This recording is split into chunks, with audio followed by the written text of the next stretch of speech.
سورۃ الکہف آیت نمبر 54۔ وَلَقَدْ صَرَّفْنَا فِي هَذَا الْقُرْآنِ لِلنَّاسِ مِنْ كُلِّ مَثَلٍ، اور ہم نے اس قرآن میں ہر طریقے سے تمام کی تمام مثالیں لوگوں کے لیے بیان کر دی ہیں۔ یعنی اللہ تعالیٰ نے اس قرآن مجید میں مختلف انداز سے لوگوں کو مثالیں دے دے کے سمجھایا ہے گا۔ انسانوں کو حق کا راستہ سمجھانے کے لیے قرآن میں ہر طریقہ استعمال کیا گیا ہے گا، یعنی واعظ و نصیحت و تذکیر، امثال اور واقعات کے ذریعے، دلائل اور براہین کے ذریعے اللہ تعالیٰ نے بار بار مختلف انداز بیان کیے ہیں گے۔ لیکن اللہ تعالیٰ کیا فرما رہے ہیں؟ وَكَانَ الْإِنسَانُ أَكْثَرَ شَيْءٍ جَدَلًا، لیکن انسان سب سے زیادہ جھگڑالو ثابت ہوا ہے گا۔ یعنی ہم جیسے دیکھتے ہیں نا، کوئی میتھس وغیرہ میں ہم کوئی کوشچن، کوئی ایکسرسائز سالو کرنے والے ہوتے ہیں، تو اس ایکسرسائز سالو کرنے سے پہلے کیا ہوتا ہے گا، کچھ پرابلمس دکھائی جاتی ہیں کہ یہ پرابلمس آ سکتی ہیں گی اس انداز میں، اور وہ سمجھائی جاتی ہیں۔ تو اللہ تعالیٰ نے قرآن کے اندر زندگی میں آنے والی ہر پرابلمس کے بارے میں ہمیں ایک بہترین انداز میں فہم رکھ دیا قرآن کے فہم میں، کہ ہم کس طریقے سے اپنی زندگی کو بہترین انداز میں گزار سکتے ہیں۔ لیکن اللہ تعالیٰ کہہ رہے ہیں یہاں پہ انسان جو ہے وہ جھگڑالو ہے، وہ ماننے کو تیار نہیں ہوتا ہے گا۔ اور اصل میں بات کیا ہے گی کہ اللہ تعالیٰ نے تو ہر پرابلم کی سلوشن جو ہے گی اس قرآن مجید میں رکھا ہوا ہے، لیکن اگر ہمارے اندر ہی اس کا فہم نہیں ہے، ہم ہی اس کو سمجھنے سے قاصر رہیں گے، ہم ہی اس کے لیے وقت دینے سے قاصر ہیں۔ آپ سوچیں نا، جو پرابلم آپ کو آنے والی ہے اور آپ کو اس کے متعلق انفارمیشن بھی دی گئی ہے جس چیز میں، لیکن وہی چیز آپ اس انداز سے پڑھتے ہیں گے کہ کیا آپ کی سمجھ میں بھی نہیں آتی ہے گی۔ تو اب ہم دنیا کی پرابلمس کے لیے، دنیا کی ڈگریز حاصل کرنے کے لیے کتنے ٹائم لگاتے ہیں، کتنا پیسہ لگاتے ہیں، کتنی دور جاتے ہیں گے کہ اس کو سیکھ لیں اور اس کو سیکھ کر مزید دنیا کما لیں۔ لیکن جو ہمارے پاس سب سے بڑی پرابلم رکھی ہے، ہماری آخرت کی پرابلم، جو سب سے بڑا ویزا ہمیں لگنا ہے گا، جنت کا ویزا، اس کے لیے دیکھیں ہم کیا کھپا رہے ہیں، کیا کر رہے ہیں آج۔ آپ سوچیں دنیا میں اگر کہیں کا ویزا لگنا ہو تو کتنی انسان بھاگ دوڑ کرتا ہے، کتنی ایمبیسی کے چکر لگاتا ہے گا، اور کتنی مشکلیں اٹھاتا ہے گا کہ بس وہاں کا ویزا لگ جائے۔ اور ہمیں جنت کے ویزے کے لیے ہی ہمیں سمجھے اب یہاں دنیا میں بھیجے گا، یہ پورا جو پیریڈ ہم زندگی کا گزار رہے ہیں گے، اللہ کی نعمتوں سے نعمتیں اتنی ساری لے کر بیٹھے ہیں گے، تو اس کے بہاف پہ ہمیں وہاں جنت کا ٹکٹ ملنا ہے گا۔ لیکن ہم اس کے لیے کیا کرتے ہیں، اور اس کے لیے سب سے زیادہ ضروری یہ ہے گا کہ ہم اس قرآن سے جڑیں۔ اس قرآن کی، یہ قرآن جو ہے اللہ کا کلام ہے، اور اللہ کے اس نور سے ہمارے گھر منور ہوں، ہماری زندگیاں منور ہوں، ہمارے دل منور ہوں، پھر ہماری زندگی میں انشاءاللہ برکت بھی آئے گی، اور ہر چیز میں اللہ تعالیٰ ہمارے دلوں کو بھی اطمینان، سکون رکھے گا۔ لیکن آج ظاہر سی بات ہے اس قرآن کا صحیح فہم ہمارے اندر نہیں ہے، تو ہم دنیا کی زندگی کے پیچھے اس طرح بھاگ رہے ہیں گے کہ ہمارے اندر وہ قناعت، وہ صبر، وہ شکر، وہ والی کیفیت ہی نہیں آتی ہے۔ اس کے حوالے سے ایک روایت آتی ہے کہ حضرت علی رضی اللہ تعالیٰ عنہ جب شادی حضرت فاطمہ علیہ تعالیٰ سے ہو گئی، تو ایک رات رسول اللہ صلی اللہ علیہ وسلم ان کے گھر، ان کے حجرے پہ حاضر ہوئے، اور یہ سو رہے تھے دونوں، تو آپ صلی اللہ علیہ وسلم نے انہیں کوشش کری کہ یہ اٹھیں اور تہجد کی نماز پڑھیں۔ حضرت علی رضی تعالیٰ کے حجرے کے باہر سے آپ نے آواز لگائی کہ تم تہجد کیوں نہیں پڑھتے ہو؟ حضرت علی رضی تعالیٰ عنہ جو تھے وہ نیند میں تھے، تو فرمانے لگے اندر سے سوتے ہوئے کہ ہماری جانیں تو اللہ کے ہاتھ میں ہے، جب چاہتا ہے ہمیں جگا دیتا ہے گا۔ یعنی کہ نیند کی کنڈیشن میں تھے، اور کہنے لگے جب اللہ چاہتا ہے گا تو ہمیں جگا دے گا۔ تو آپ صلی اللہ علیہ وسلم واپس جاتے وقت اپنی ران پر ہاتھ مار کے کہنے لگے وَكَانَ الْإِنسَانُ أَكْثَرَ شَيْءٍ جَدَلًا،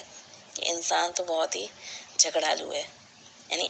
حق بات پتہ بھی ہوتی ہے گی، لیکن کوئی نہ کوئی بہانے اور بحث ڈھونڈ کے اس سے کنارہ کشی اختیار کر لیتا ہے گا، اس کو اختیار نہیں کرتا۔ اچھا، یہاں پہ بہت پیاری بات ہے کہ دیکھیں حضرت علی رضی اللہ تعالیٰ عنہ سے حضرت فاطمہ علیہ تعالیٰ کی شادی ہو گئی ہے، لیکن رسول اللہ صلی اللہ علیہ وسلم نے کہا نہیں، اب تمہاری شادی ہو گئی، اب تم جانو تمہارے گھر، میاں بیوی جانے، میرا کیا، میری ڈیوٹی تو ختم ہو گئی۔ نہیں، ابھی بھی جا کر اپنے بچوں کی کتنی فکر ہے آخرت کی۔ ہمیں اپنے بچوں کی شادی بھی ہو جاتی ہے تو ان کی دنیا ہی کی فکر رہتی ہے کہ کہیں بچے بیچاروں کو دنیا میں مسئلہ نہ ہو رہا ہو، اس کی کیئر ہوتی ہے، لیکن ہمیں ان کی آخرت کی، اب ہم کہتے ہیں اب جو بھی، اب تمہاری شادی کر دی، اب تمہارا میاں تم سے ڈانس کرائے یا پردہ کرائے، اس کی مرضی، تم جانو۔ لیکن یہاں پہ ہم دیکھیں انہیں اصل چیز میں کس کی فکر رہے گی؟ اور ظاہر سی بات تہجد کی نماز جو ہے گی وہ فرض نمازوں کے بعد سب سے بہترین نماز جو ہے گی نفل نمازوں میں وہ تہجد کی نماز ہے گی. وہ ایک بہترین ٹائم ہوتا ہے گا کہ اللہ تعالیٰ کے سامنے بندہ گڑ گڑائے اور اپنے رب کے سامنے آہوزاری کرے اور نماز کی حالت میں کھڑا ہو، کیونکہ اللہ تعالیٰ کا نزول ہوتا ہے گا آسمان دنیا کی طرف، اور اللہ تعالیٰ روزانہ ہاتھ پھیلاتے ہیں، فرماتے ہیں کہ کون ہے جو مجھ سے بخشش طلب کرے تو میں اس کو معاف کر دوں، کون ہے جو مجھ سے مانگے تو میں اس کو دوں. تو کوئی بھی زندگی میں پریشانی تکلیف ہو تو انسان کے لیے بیسٹ ہے گا. ویسے تو عام روٹین میں بھی کوشش کرنا چاہیے تہجد کی پابندی کرنے کی جہاں تک ممکن ہو سکے، اور اگر کسی تکلیف پریشانی میں ہے تو بہترین ٹائم ہے اللہ تعالیٰ کے ساتھ مانگنے کا. اور خاص طور پہ آج کل ہم پینک کے ڈیز سے گزر رہے ہیں گے، جو ایک وبا پھیلی گی، تو اس کے اندر بھی انسان بالکل ہی ایسی کنڈیشن میں نہ ہو کہ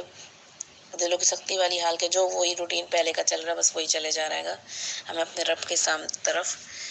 جستجو کرنی چاہیے اور اس کو راضی کرنے کے لیے اس کے سامنے گڑ گڑانا چاہیے، اور خاص طور پہ بہترین ٹائم ہے وہ تہجد کا ٹائم. آیت نمبر 55 وَمَا مَنَعَ النَّاسَ أَن يُؤْمِنُوا إِذْ جَاءَهُمُ الْهُدَىٰ، اور لوگوں کو کس چیز نے منع کیا گا کہ جب آ گئی ان کے پاس ہدایت، یعنی لوگوں کے پاس ہدایت آ چکنے کے بعد انہیں ایمان لانے سے کس چیز نے روکا ہے؟ وَيَسْتَغْفِرُوا رَبَّهُمْ، اور وہ اپنے رب سے استغفار کرتے، یعنی اللہ کی طرف سے جب ہدایت ان کے پاس آ گئی، انہیں ایمان نصیب ہو گیا، تو اب انہیں کس چیز نے روکا ہے گا اس چیز پہ ایمان لانے سے، اس چیز کو ماننے سے کس چیز نے روکا ہوا ہے؟ اور ایک ہے وہ اس پہ استغفار کرتے. إِلَّا أَن تَأْتِيَهُمْ سُنَّةُ الْأَوَّلِينَ أَوْ يَأْتِيَهُمُ الْعَذَابُ کو بولا، مگر اس نے کہ وہ اگلے ہی لوگوں کے ساتھ جو معاملہ پیش آیا گا ویسے ہی معاملہ ان کے ساتھ بھی پیش آئے، یا ان کے سامنے کھلم کھلا عذاب موجود ہو جائے. یعنی ان کو کس چیز نے روک کے رکھا ہوا ہے کہ یہ اللہ تعالیٰ کی بات نہیں مان رہیں گے. اللہ تعالیٰ سے ہمیں زندگی کے اندر اپنی اطاعت نصیب فرمائے اس سے پہلے کہ ہم مٹی ہو جائیں. سوچنے کی بات ہے، کیوں نہ ایسا نہ ہو کہ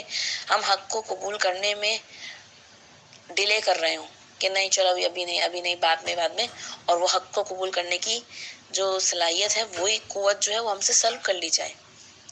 تو یہاں پر اللہ تعالیٰ کہہ رہے ہیں کہ جب ان کے پاس ہدایت آ گئی ہے، اللہ تعالیٰ ان کو ہدایت کھول کر دکھا رہا ہے، تو اب یہ اس پہ ایمان کیوں نہیں لا رہے، اس پہ عمل کیوں نہیں کر رہے، اس کے مطابق اپنی زندگی کیوں نہیں گزار رہے اور کیوں نہیں استغفار کر رہے. اب خود دیکھیں نا آج کل کی کنڈیشن ہی کو دیکھ لیں تو وہی لوگوں کا حال ہے گا. ہم دیکھ رہے ہیں اتنے برے ڈیز چل رہے ہیں گے، اور اللہ تعالیٰ معاف فرمائے کہ اللہ کی ناراضگی کی ایک وہ نظر آ رہی ہے، لیکن اس کے باوجود لوگ راشن کو جمع کر کے اس کو بیچنے میں لگے ہوئے ہیں گے. ہر طرف غلط چیزیں، برائیاں، سب کچھ عام نظر آ رہی ہیں گی، اور لوگوں کے وہی سب کچھ چل رہے گا. فیس بک پر دیکھا تو لوگ اپنے برتھ ڈے پارٹیز منا رہے ہیں. ہر وہ غلط چیز، عجیب چیزیں لوگ کرنے میں جو عام دنوں میں کر رہے تھے وہ آج بھی کرے چلے جا رہے ہیں. ویسے ہی شکلیں کتے بلی اور خرگوش کی بنا کے ڈال رہے ہیں گے، وہی سب کچھ چل رہا ہے گا، وہی مذاق، وہی ان نان سیریس ایٹیٹیوڈ ہے گا جو نارمل ڈیز میں تھا، اور وہ اللہ تعالیٰ کی طرف سے اب ایک عذاب والی کنڈیشن میں بھی نظر آ رہے گا. تو اللہ تعالیٰ کہہ رہے ہیں کی طرف سے یہ بات کہی جا رہی ہے کہ آخر کس چیز نے ان کو روکے رکھا ہے گا کہ ان کے سامنے ہدایت آ بھی رہی ہے کہ اس کے باوجود نہ یہ استغفار کر رہے ہیں نہ یہ گریزاری کر رہے ہیں. تو وہ دو ہی کنڈیشن بتائی جا رہی ہیں گی. یہ کیا کس بات کا یہ منتظر رہیں گے کہ ان میں سے کوئی ایک چیز ہو کہ ان کے اوپر پچھلے لوگوں کی طرف جیسے پچھلے لوگوں نے راستہ اختیار کیا تھا وہی والا معاملہ ان کے ساتھ بھی کیا جائے، ان کو بھی ختم کیا جائے، یا ان کے پاس کھلم کھلا ایک عذاب ان کے سامنے آ کے موجود ہو جائے. اس چیز کو اللہ تعالیٰ نے سورۃ الملک کی بھی آیتوں میں آتا ہے جو ہم روز پڑھتے ہیں گے کہ جب لوگوں کے سامنے عذاب آ گیا تو اس کے بعد نذیر آنے کے بعد انہیں کس چیز نے روکا، تو قیامت کے دن جو جنت کا جہنم کا داروغہ ہوگا وہ ان سے اس بات کا سوال کرے گا کہ کیا تمہارے پاس اللہ تعالیٰ کی طرف سے ہدایت نہیں آئی تھی اور تمہیں کس چیز نے روکا تھا. تو وہاں آیتیں جو آتی ہیں گی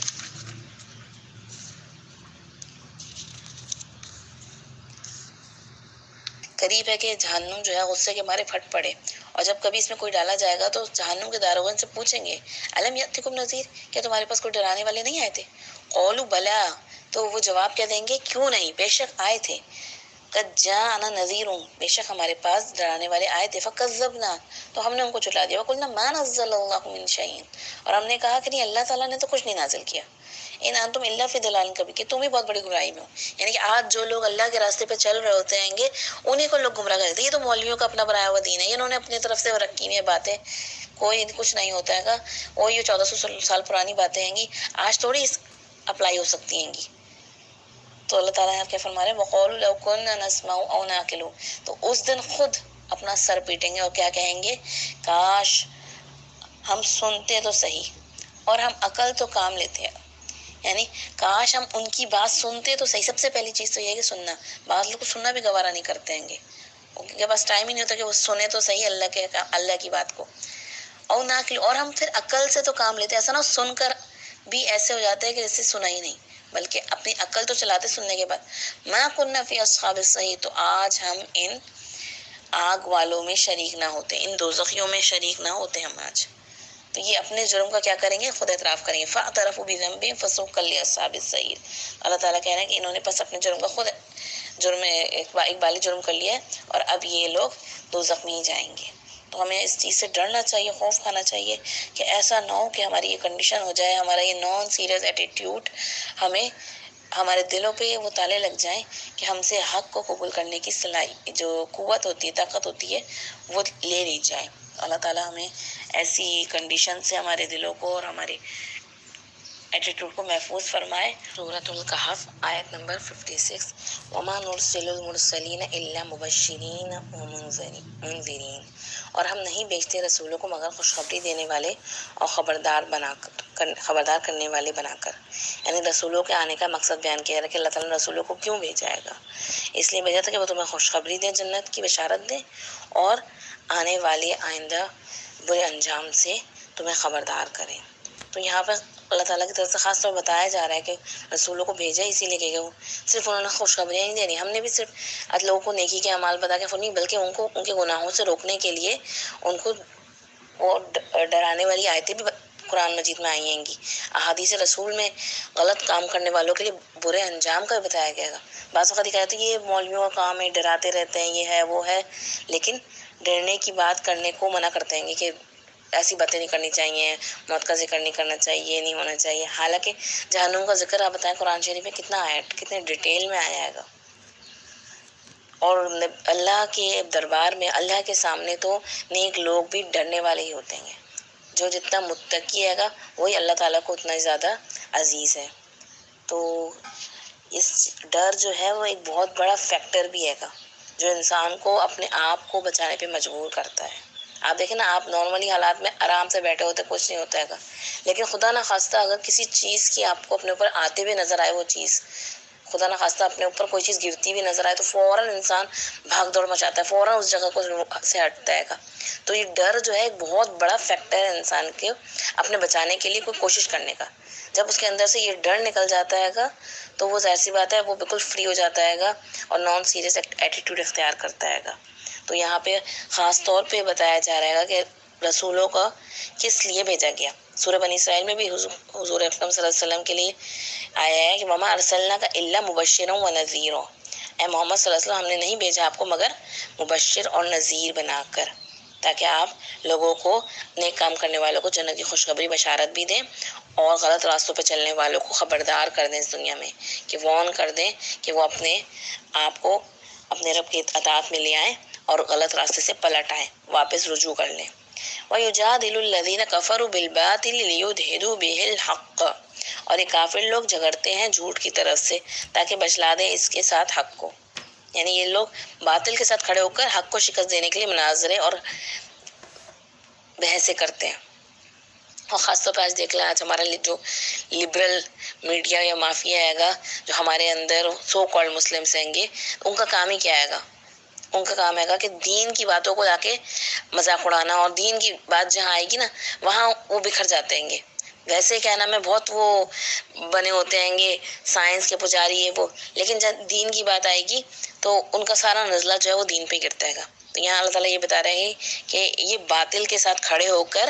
حق کی مخالفت کرتے ہیں، حق کو شکست دینے کی کوشش کرتے ہیں۔ وَاتَّخَذُوا آیَاتِي وَمَا أُنذِرُوا هُزُوًا، اور انہوں نے میری آیات کو اور اس چیز کو جس سے انہیں خبردار کیا گیا مذاق بنا لیا ہے، یعنی اللہ کی آیات کا مذاق بنا۔ سب سے پہلے تو اللہ تعالیٰ کی آیات کا مذاق بناتے ہیں گے۔ اللہ تعالیٰ کی آیات میں قرآن کی آیات، قرآن کے احکامات بھی آتے ہیں گے، اور اللہ تعالیٰ کی آیات میں اللہ تعالیٰ کی نشانیاں، ہر چیزوں کا مذاق بنا لیتے ہیں گے۔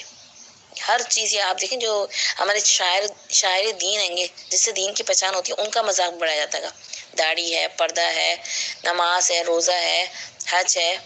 جنت ہے، جہنم ہے، آپ دیکھ کتنے لطیفے بنائے جاتے ہیں ان سب چیزوں کو اوپر۔ اور عملاً بھی